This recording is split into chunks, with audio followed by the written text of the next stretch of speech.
La surprise fut totale. La traditionnelle garden party estivale battait son plein. Plus de 50 personnes étaient probablement présentes, chacune s'apprêtant à savourer un copieux repas. Il était évident que tout le monde passait un moment formidable. Certains nageaient. D'autres étaient absorbés par un ou plusieurs des nombreux jeux de plein air, dansaient sur une piste improvisée ou se pressaient autour du bar. Le bruit d'un blender à margarita dominait l'atmosphère, son rythme variant sans cesse tandis que le barman peinait à satisfaire la demande. Quelques invités discutaient simplement, retrouvant des couples qu'ils n'avaient pas vus depuis longtemps, tout en savourant leur cocktail frais préféré. Tous les jeunes enfants étaient dans la piscine. Les adolescents, eux, essayaient de s'impressionner mutuellement ou se prélassaient de manière aguicheuse sur des chaises près de la piscine. Les pères, discrètement, jetaient des coups d'œil aux adolescentes en bikini, dissimulées derrière leurs lunettes de soleil. Certaines mères aussi, furtivement, admiraient les jeunes hommes athlétiques. Cela ne semblait choquer personne. À vrai dire, je crois que toutes les femmes étaient secrètement impatientes de découvrir comment leur mari se comporterait au lit le soir même, après une journée passée à reluquer les plus jeunes, voire les moins jeunes, dames. Après tout, il y a une limite à la satisfaction que leurs gadgets pouvaient leur procurer. Bien entendu, tous les couples respectaient la règle du regarder mais ne pas toucher dans la matière. Apparemment, tout le monde sauf ma femme. Comment ai-je réalisé que ma femme, si dévouée, était infidèle? Tout a commencé quelques semaines auparavant lorsque j'ai commencé à remarquer quelque chose d'inhabituel dans notre mariage. Ces soupçons étaient motivés par des détails mineurs, mais après 17 ans de vie commune, on sent quand quelque chose ne tourne pas rond. Naturellement, il y a eu un moment décisif qui a fini par tout révéler. Un jour, je suis rentré à la maison à l'improviste en milieu d'après-midi et je les ai surpris dans un élan passionné sur notre lit, comme des acteurs pris d'une impulsion. C'est là que tout est devenu parfaitement clair. Audrey me trompait. J'évoque ces petits signaux d'alerte parce que, en reconnaissant que je n'ai rien vu, je finis par paraître encore plus stupide que je ne le suis en réalité. Pour être juste, une fois que j'ai vu la vérité, j'ai reconnu qu'il y avait eu de nombreux avertissements subtils que j'aurais dû remarquer. Du moins, si jamais je me remariais. L'un de ces signes subtils était que, il y a quelques mois, Audrey avait brusquement commencé à me traiter mieux. Notre mariage avait atteint un niveau d'intimité où nous commencions à nous taquiner gentiment.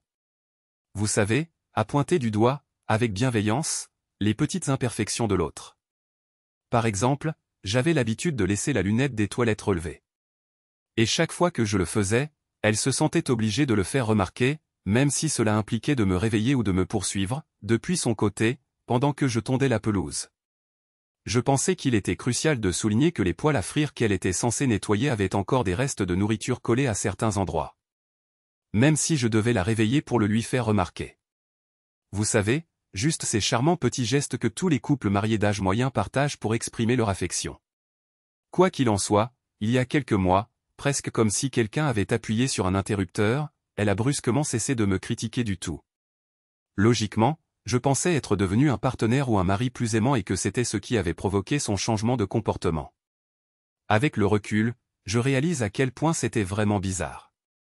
Par exemple, un dimanche après-midi, je l'ai réveillée pour lui signaler gentiment une autre poêle à frire presque propre que j'avais prise dans l'égouttoir. Et elle a dit, « Pardon, Andrew, je n'arrive pas à croire que j'ai été aussi négligente. Je vais essayer de faire mieux à l'avenir. » Puis elle a reposé sa tête sur l'oreiller et s'est rendormie aussitôt. Ma mâchoire a failli se décrocher.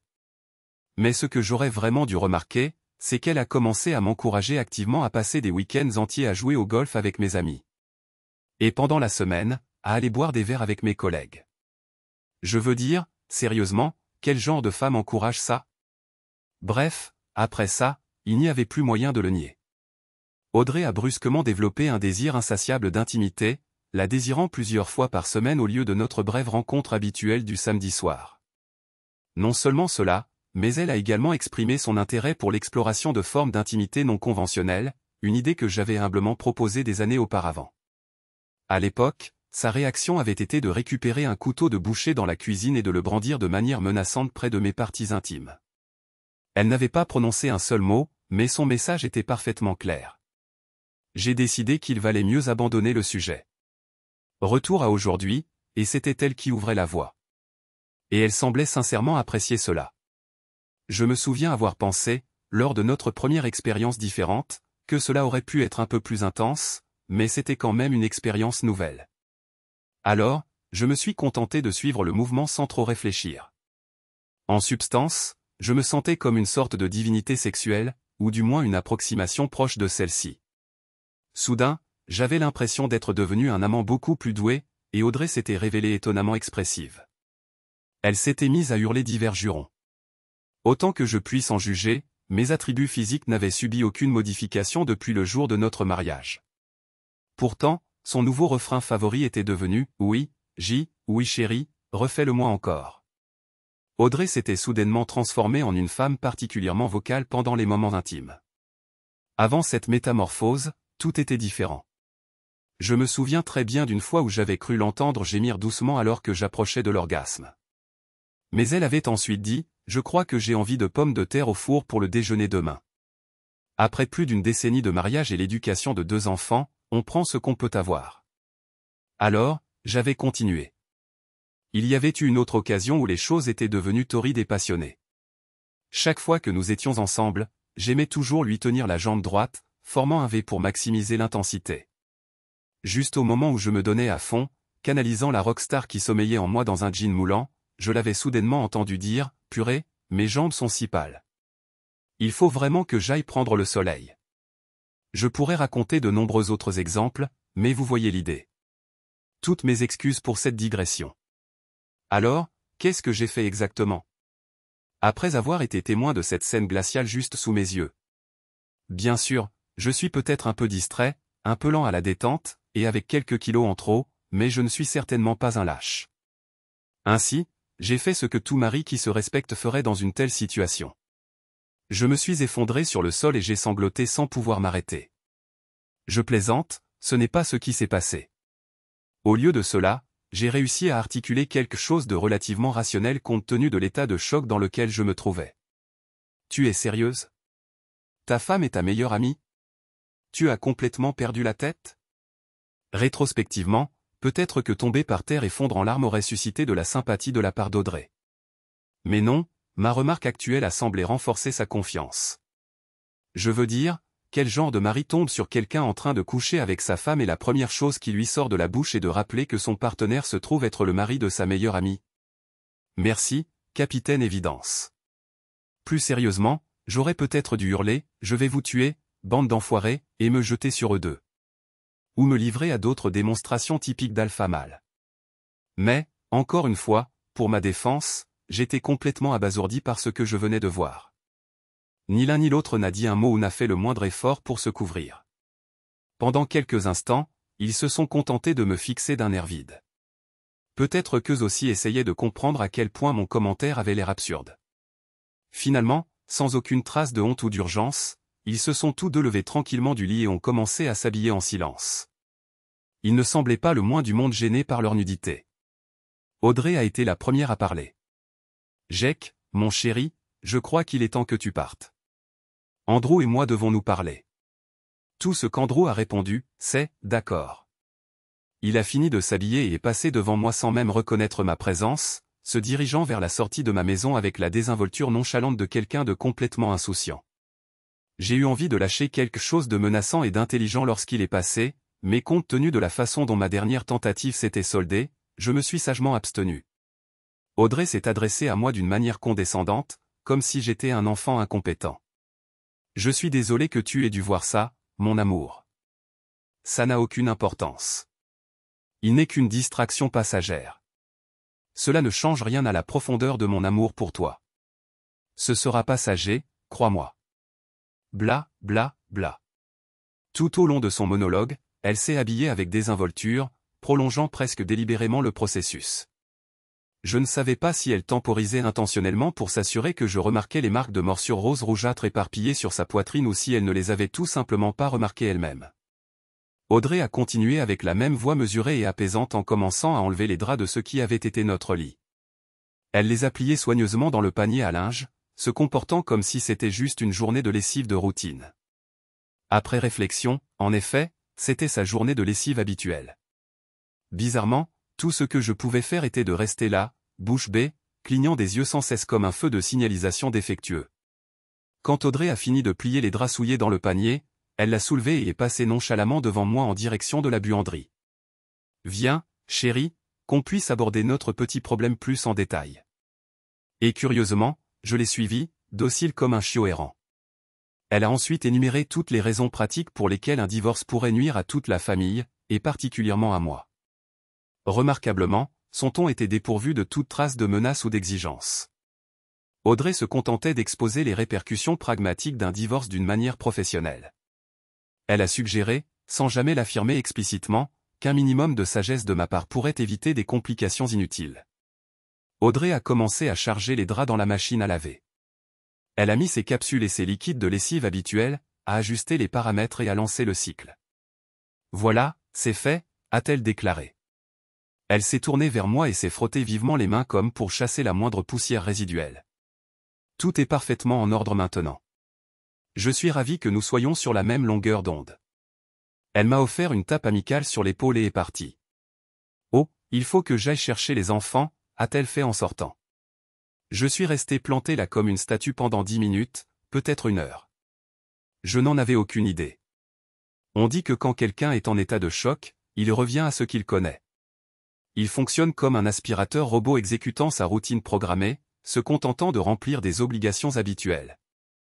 C'est exactement ce que j'ai fait pendant les 2 semaines qui ont suivi. Oh, je me suis assuré que je ne tolérerais plus ces absurdités. Je restais éveillé la nuit à contempler différentes méthodes pour l'éliminer, elle et son amant, sans finir en prison. J'ai commencé à élaborer des plans de surveillance complexes pour amasser davantage de preuves de son infidélité. Puis je me suis demandé, de quelles preuves supplémentaires pourrais-je avoir besoin? Ainsi, j'ai réorienté mes efforts sur la planification méticuleuse d'économie pour m'évaporer dans un paradis tropical entouré de beautés insulaires exotiques, à moitié vêtues, qui satisferaient tous mes désirs et fantasmes. Mais ce que j'ai réellement accompli était proche de rien. Eh bien, si ce n'est de m'assurer de ne plus jamais rentrer du travail plus tôt. Quand il était temps de partir travailler, j'y allais. Quand c'était l'heure du dîner, je mangeais. Tous les samedis matins, je tondais la pelouse comme d'habitude. Quand c'était l'heure d'aller au lit, je me couchais. Oui, dans mon propre lit, à côté de ma femme. Naturellement, je me suis juré de ne plus jamais avoir de relations intimes avec cette femme infidèle. Cette promesse à moi-même a duré précisément 3 nuits. Et c'est là que les événements ont commencé à prendre une tournure particulière. Ma femme a cessé de mentionner son amant, Jake, complètement. Pas un seul mot. C'était comme si cette journée pénible avait été une illusion. Nos rencontres intimes, qui avaient lieu 3 à 4 fois par semaine, sont passées à 5 ou 6. Et elles sont devenues plus vigoureuses, plus variées. Ces repas ont évolué vers des plats plus exotiques, plus succulents. Elle me traitait avec plus d'estime que je n'en avais jamais ressenti dans notre mariage. Audrey avait toujours été une mère dévouée, mais elle s'est maintenant transformée en une super maman. Elle est devenue une épouse modèle de Stepford. Oh, je suis certain qu'elle continuait à coucher avec Big Jack, comme elle l'avait surnommé ce jour fatidique. Seulement, je n'en ai jamais rencontré la moindre indication. Il n'y avait pas la moindre indication que je m'étais lentement adapté à sa double existence, ce qui, j'en suis certain, était son intention depuis le début. Quant à moi, la vie n'avait jamais été aussi épanouissante. Je dois l'avouer, j'avais presque réussi à effacer la trahison de mes pensées, ignorant avec contentement le problème, pour ainsi dire. Au moins jusqu'à ce que nos enfants atteignent l'âge de 18 ans. Et puis cette femme perfide est venue et a démantelé mon fragile équilibre. Avec l'illusion méticuleusement élaborée que j'avais entretenue. Elle a osé inviter son amant à notre barbecue annuel. Mon barbecue, pour être précis. Ce qui nous amène à aujourd'hui. Un jour qui continue de m'étonner. Mon épouse a eu le culot d'inviter son amant, aux côtés de sa femme et de ses enfants, à notre traditionnel barbecue d'été. Mais finalement, j'ai élaboré une véritable stratégie. Une stratégie qui nécessitait à la fois des capitaux et de la patience pour être mise en œuvre. Au moment où l'occasion est arrivée, j'étais parfaitement préparé. Il était évident qu'Audrey devenait anxieuse également. Elle avait de bonnes raisons de soupçonner que je tramais quelque chose. Elle scrutait chacun de mes mouvements. Je suis certain que le retard de son amant, de 30 minutes, la préoccupait.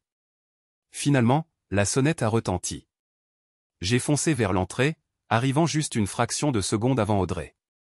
Et comme prévu, il était là, cet homme méprisable affichant un sourire suffisant qui ne trompait pas. Avant que je n'ai pu dire un mot, leurs enfants, Jess et Jessica, nous ont dépassés en courant dans leur maillot de bain.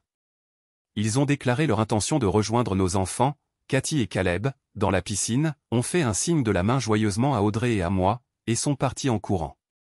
Me laissant planter là, à contempler l'expression narquoise de Jake. Audrey et Eddie ont échangé des baisers polis sur la joue. Oh, Audrey, merci infiniment de nous avoir invités.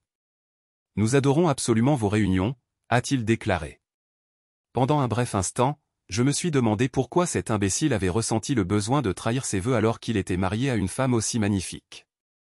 Avec quelques verres dans le nez, ma femme pourrait atteindre un solide 7 sur une échelle de 10, mais Eddie était aussi proche d'un 10 que quiconque puisse l'imaginer. Je l'ai serrée fort dans mes bras, peut-être excessivement, ce qui est devenu évident quand elle s'est finalement dégagée, me lançant un regard perplexe. Cet homme insolent luttait pour dissimuler sa joie de l'humiliation qu'il m'infligeait. Nous avons traîné dans le couloir. J'ai récupéré une clé USB et quelques pièces de monnaie dans la poche de mon pantalon. J'ai remis la clé USB à Eddie, puis j'ai fait tourner les pièces dans ma paume. Merci, Andrew. Mais qu'est-ce que c'est que ça, a demandé Eddie, la curiosité palpable dans sa voix. C'est la raison de ce que je vais faire. Ma mâchoire s'est contractée violemment en réalisant que l'acte serait douloureux. J'ai reculé d'un pas, rassemblant toute la force qu'il me restait, puis j'ai frappé Jake en plein sur son nez condescendant avec toute la force que j'ai pu mobiliser. Je devais le faire. Jake n'était pas seulement plus jeune, mais aussi plus fort, plus grand, plus mince et pesait environ 15 kilos de plus que moi. N'est-ce pas toujours le cas de l'amant d'une épouse? Sinon, où est l'attrait? Pourquoi une femme choisirait-elle un amant aussi âgé, flasque et pitoyable que son mari? Quoi qu'il en soit, j'étais déterminé à le faire tomber. Et il est tombé. Le nez de Jake a explosé en une pluie de sang, de mucus, de cartilage et de pièces de monnaie. Les pièces se sont éparpillées dans toutes les directions, cliquetant et rebondissant sur le carrelage, créant un rythme métallique inquiétant. Une douleur lancinante irradiait dans mon épaule, et pourtant, je ne m'étais jamais senti aussi revigoré. Les affronts des dernières semaines se sont dissipés en un instant. Je sentais l'adrénaline me parcourir les veines, et je crois que j'ai ressenti la même euphorie que les soldats décrivent après un combat, parce que, d'une manière ou d'une autre, j'avais triomphé. Je suis certain que lors d'une confrontation équitable, Jake aurait pu me battre, peut-être même mortellement. Mais un homme qui trahit le mariage d'un autre ne mérite pas un combat loyal. Il a reçu ce qu'il méritait, et peut-être même plus. Espérons que le « plus » impliquera que son épouse divorce de son odieux personnage. Elle et ses enfants méritent bien mieux. Après réflexion, moi aussi. Et mes enfants aussi. Le temps semblait s'étirer, comme au ralenti. Eddie a poussé un cri déchirant, mais est resté cloué sur place, ses magnifiques yeux marron foncé grands ouverts sous le choc. Audrey s'est effondrée à genoux, essayant de ranimer son partenaire à peine conscient, tandis que je remarquais une foule grandissante qui se rassemblait. Le mot a dû se répandre rapidement, car notre salon s'est vite rempli d'invités curieux. Plusieurs d'entre eux laissaient des empreintes de pas mouillées sur le tapis berbère immaculé d'Audrey, ayant sauté de la piscine pour enquêter sur l'agitation. Andrew. Eddie a hurlé, son regard fixé sur moi avec incrédulité. Tu as complètement perdu la tête? Qu'est-ce qui t'a pris de faire ça? Elle a fait un geste vers son mari, qui geignait, étalé à côté d'elle, luttant pour comprendre les événements qui se déroulaient. Parce que ton ignoble mari, Eddie, couche avec ma femme depuis plus de 6 semaines maintenant. Il y a eu un bruit sourd audible, et le carrelage italien a légèrement tremblé lorsque ma femme s'est effondrée, perdant connaissance. Aïe! Ça allait certainement laisser une marque. Malgré son état de choc, je pouvais presque visualiser la vapeur s'échappant des oreilles d'Eddie. Ce qui m'a frappé, c'est qu'elle n'a pas remis en question la véracité de mes allégations. Je devrais m'enquérir de cela une autre fois. Tout est documenté sur la clé USB. Photos, vidéos, audio ou tout ce dont vous avez besoin, ai-je ajouté, en hochant la tête vers la petite clé verte USB toujours serrée dans sa main tremblante. Heureusement, nous avions un salon spacieux, permettant à tout le monde, sauf aux enfants, de se faufiler et d'observer le spectacle. Les enfants, bien sûr, sont notoirement égocentriques, alors ils ont continué à barboter et à se tripoter les fesses. Jake et Audrey reprenaient tous les deux conscience. J'ai commencé à m'inquiéter parce que le sang qui coulait de son nez semblait incessant. Peut-être était-ce simplement la façon dont le sang s'étalait finement sur le sol dur, mais cela ressemblait certainement à une quantité importante. Ma femme pleurait à chaudes larmes. Comment as-tu pu me trahir comme ça? Je l'ai assuré que ce n'était pas grave, que cela se terminerait rapidement et que personne ne découvrirait jamais la vérité. Mais, ma chérie, je voulais que tu éprouves juste une fraction de l'humiliation que j'ai endurée. Et quand t'as gardé le secret? Je me suis tourné vers notre public choqué, murmurant, et j'ai levé les mains pour rétablir le calme. Toutes mes excuses pour l'interruption, tout le monde. Puis j'ai fait un geste vers le sol maculé de sang où Jake et Audrey gisaient. Il n'y a pas lieu de s'inquiéter. S'il vous plaît, tout le monde, retournez dehors et continuez à profiter de la fête. Mais d'abord, j'ai une question. J'ai observé Audrey figée une fois de plus, la bouche bée. Combien d'entre vous étaient au courant, ou du moins soupçonnaient assez fortement pour en discuter, que ma femme et Jake avaient une liaison? Quelques mains hésitantes ont commencé à se lever alors que des fêtards soudainement timides échangeaient des regards nerveux, rassurés par le groupe collectif. Alors qu'ils se sentaient plus à l'aise, d'autres mains se sont jointes à eux.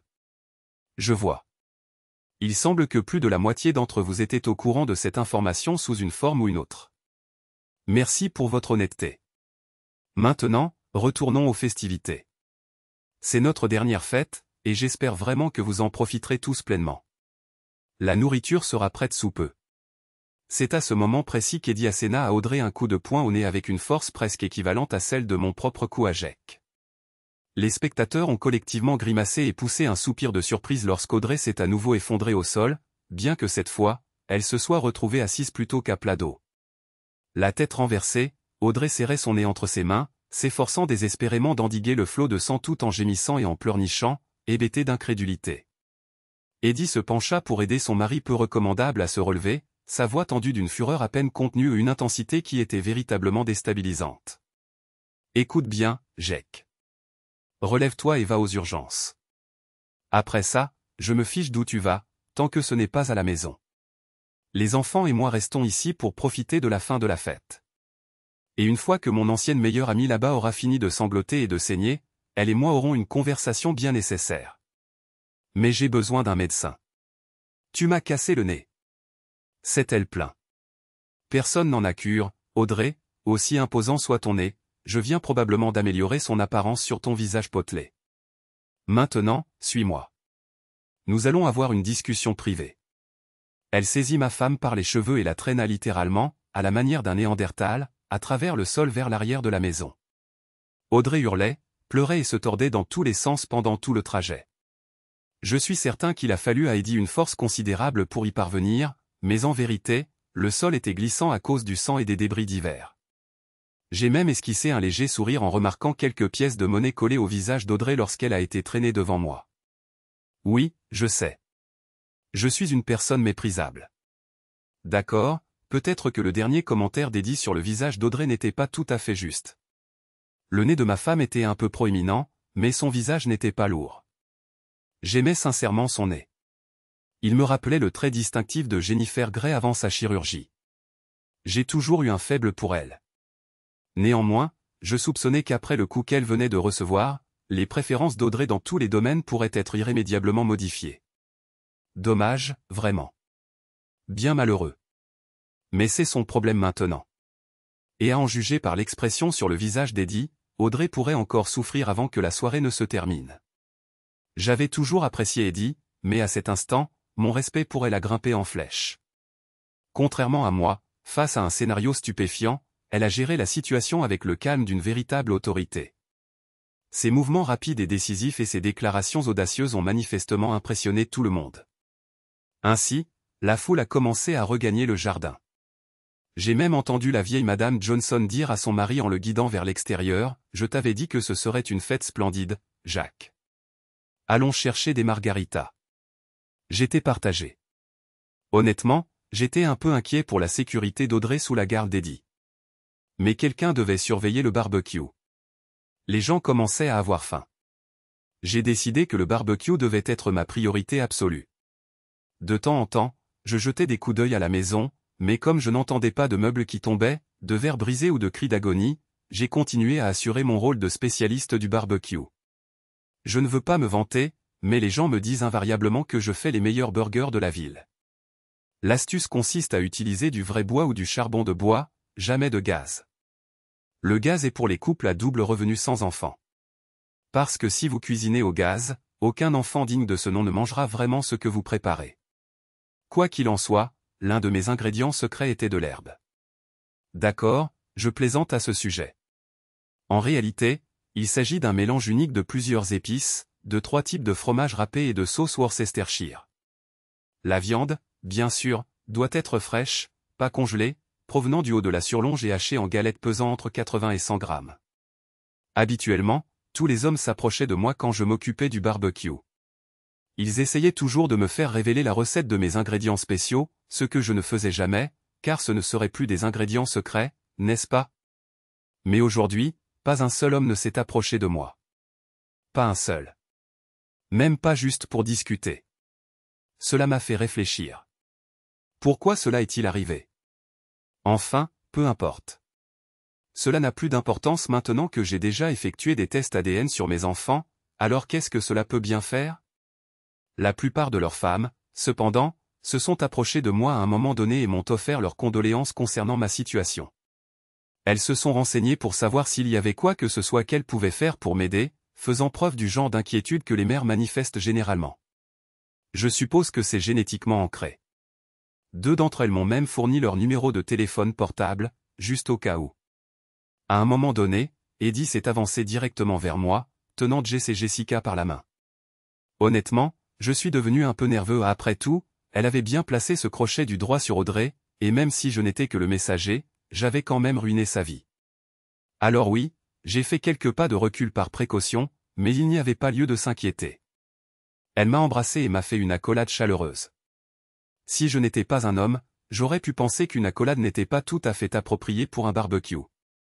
Quand elle a fini par me lâcher, elle a fait remarquer, avec un dégoût évident, désolé de devoir filer aussi brusquement, Andrew, mais il semblerait que mon imbécile de mari soit incapable de se rendre à l'hôpital tout seul sans que je me bouge. Elle l'a congédié d'un hochement de tête, en marmonnant entre ses dents, il ferait bien d'apprendre à se débrouiller tout seul. C'est à ce moment précis qu'Audrey m'est revenue à l'esprit. J'ai jeté un coup d'œil par-dessus l'épaule d'Eddie vers la maison. Tu ne lui as pas fait de mal, n'est-ce pas, Eddie? J'ai entendu ses enfants glousser doucement en réponse à ma question. J'ai baissé les yeux vers eux, chaque enfant tenait une pièce de 25 cents fraîchement nettoyée dans sa main. Non, Andrew, je ne l'ai plus touché. Je me suis contenté de lui expliquer comment la vie fonctionne et où j'ai l'intention d'aller. Ah, naturellement. J'étais effectivement curieux de savoir ce que voulait dire, où j'ai l'intention d'aller, mais j'ai préféré me taire. Le trio a traversé la pelouse en trombe pour saluer le chauffeur de taxi qui les attendait. Je me demandais bien ce qu'Eddie avait pu raconter à mon ex-femme. Peut-être que je lui demanderai un jour. Une vingtaine de minutes plus tard, après avoir fini de retirer les débris des grilles du barbecue, j'ai remarqué que ma femme s'approchait de moi avec prudence. Son visage ne portait aucune blessure récente, mais elle arborait indéniablement les signes avant-coureurs dus au beurre noir, car 2 cernes commençaient à se former. Je prévoyais que la situation allait empirer dans les prochains jours. De plus, son nez avait visiblement doublé de volume. Les morceaux de papier toilette imbibés de sang qui dépassaient de chaque narine, associés au maquillage baveux qui lui coulait sur les joues, n'amélioraient certainement pas son apparence. Je n'ai jamais été aussi humilié de toute ma vie, a-t-elle sangloté. Je suis vraiment désolé, ma chérie. Cependant, pour ma défense, ce n'était de toute façon pas destiné à durer. Si j'avais réalisé l'ampleur de ta détresse, j'aurais agi plus tôt, ai-je rétorqué. Comment as-tu pu me rabaisser publiquement de cette manière, m'a-t-elle reproché, m'empêchant de répondre alors qu'elle continuait. Crois-moi, cette journée ne pouvait pas être pire, a-t-elle gémi d'une voix nasillarde, en regardant autour d'elle et en constatant que l'attention de tout le monde était fixée sur nous. Il était évident qu'il s'attendait à un nouveau spectacle. Oh, si, ça peut l'être, ai-je interrompu délibérément, en grattant la grille sans relâche. Êtes-vous Audrey Smith, a demandé une jeune femme au visage doux, probablement dans la vingtaine, qui s'était approchée discrètement. Oh, oui, a balbutié Audrey, mal à l'aise. Vous êtes notifié. Et sur ce, elle a tendu à Audrey une grosse enveloppe Kraft, dont la fonction ne laissait aucun doute. Il y a eu un autre bruit sourd étouffé lorsqu'Audrey s'est à nouveau effondrée sur le sol. Heureusement, cette fois, elle est tombée sur l'herbe. J'ai cru entendre quelqu'un dire, ça fait la troisième. La jeune femme a ajouté poliment, merci pour les burgers, Monsieur Smith, avec un sourire amical, et la charmante jeune fille ronde a joyeusement sauté en dehors du portail. Je ne pouvais pas me sentir plus supérieur, debout là, une spatule à la main, ma toque de chef élégamment de travers et mon tablier de barbecue des Los Angeles Dodgers, maculé de graisse, bien ajusté. J'ai fièrement gonflé ma poitrine, évaluant mon domaine comme un monarque. Un vrai homme. Absolument.